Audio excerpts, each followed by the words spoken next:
Thank you very much. It makes me tired to hear my biography, but no, thank you. That was very kind of you to go through it all. Indeed, I'm someone who has made my career working in both government service and also in the think tank world.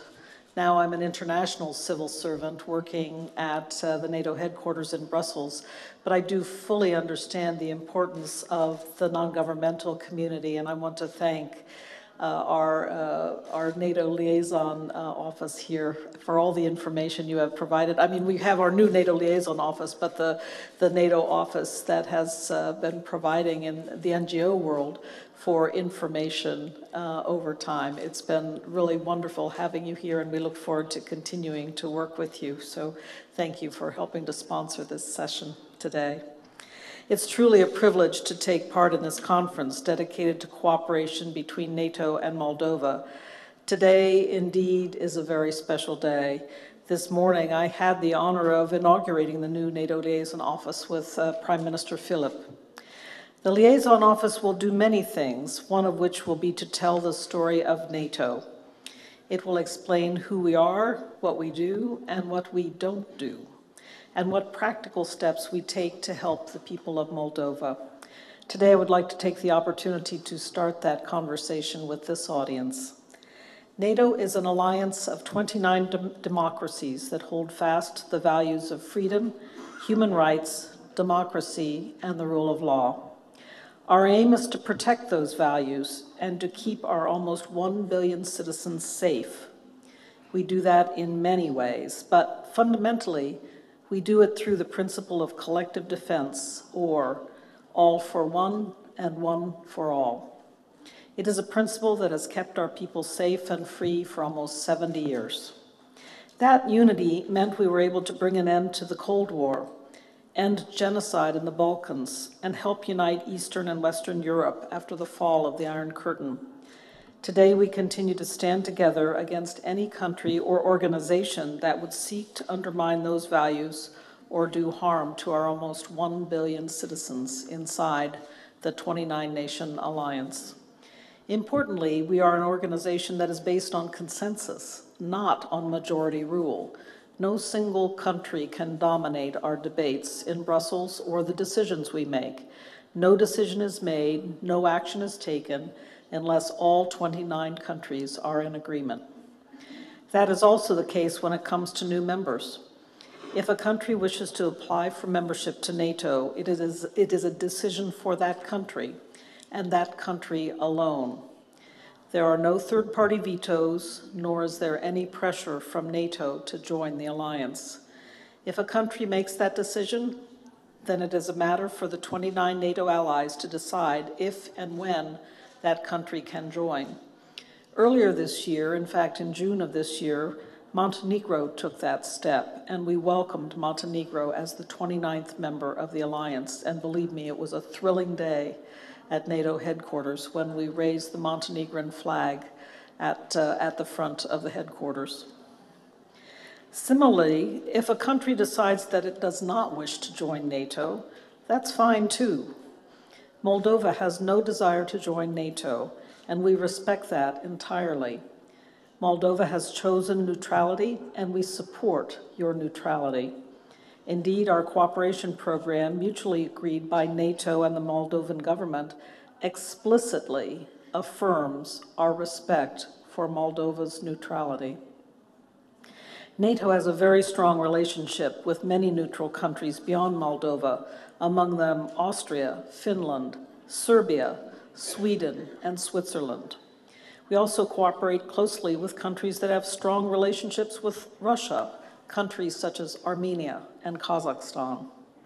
Each partnership is unique, but they all share a common principle that we respect the sovereignty, independence, and territorial integrity of all our partners, large or small. However, neutrality does not mean neutrality does not have to mean being inactive or indifferent, and it does not mean that we cannot work together. In fact, we do work together. Moldova has more than 40 personnel working for our KFOR mission in Kosovo. This not only gives your troops valuable practical experience, it also shows that Moldova is a responsible contributor to international security. Moldova has also supported United Nations missions in countries such as Liberia, South Sudan, and the Ivory Coast, and OSCE missions in Tajikistan and Ukraine. I want to commend every single one of your soldiers, those with the KFOR mission, those working with the UN and the OSCE, and those who are here at home in Moldova.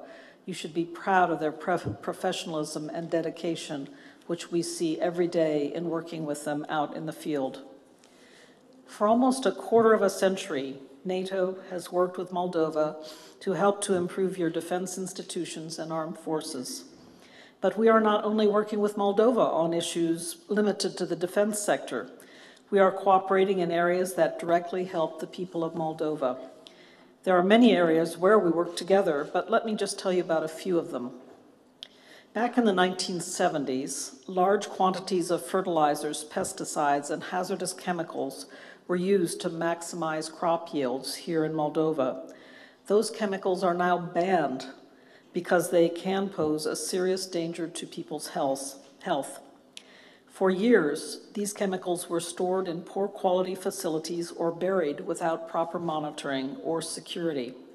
In 2007, the government of Moldova asked for Ukraine's help in dealing with these chemicals, and we were happy to help. Since then, the chemicals have been found, collected, and stored in safe places across the country.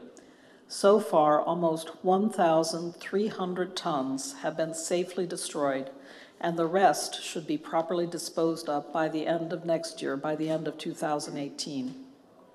Another area of growing concern is cyber defense. The WannaCry cyber attack earlier this year, which brought over 100,000 organizations to a halt around the world, underlined to the public the scale and potential dangers of cyber attacks. NATO is now helping Moldova to become more resilient and to be able to withstand cyber attacks. Through our Science for Peace and Security program, we have helped to establish a new e-research and education laboratory for cyber defense at the Moldova Technical University. This lab will serve the training needs of the Moldovan military as well as students at the university. And I hope it will really give a boost to your tech sector here in Moldova by building up a cadre of young experts who really understand the cybersecurity world. It will enhance Moldova's national cyber defense and increase your expertise overall. A third area where NATO is supporting Moldova is telemedicine.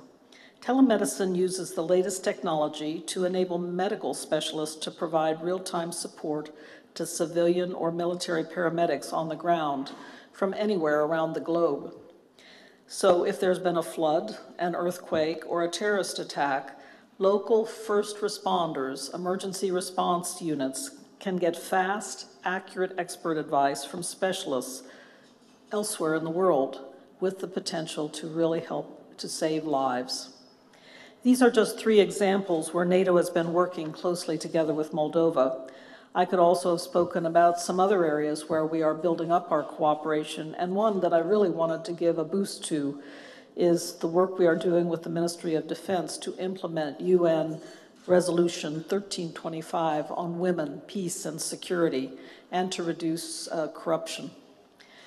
Or how we have provided expert support to the Alexander Chelbun Military Academy to provide undergraduate, postgraduate, and professional courses for Moldova's officers.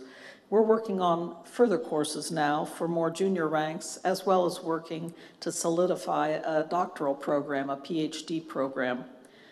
Again, these are just some of the many ways in which NATO is working to improve the lives of people here in Moldova already. We want to do more. We definitely want to do more. And the new NATO Liaison Office will help to further this cooperation. As those who were there this morning will have reason to understand, our office is a small diplomatic mission staffed by civilians and focused entirely on strengthening practical cooperation between Moldova and NATO, supporting your reforms and enhancing dialogue. We have similar offices in Georgia, in Russia, in Ukraine, at the United Nations in New York, and at the Organization for Security and Cooperation in Europe, which is headquartered in Vienna.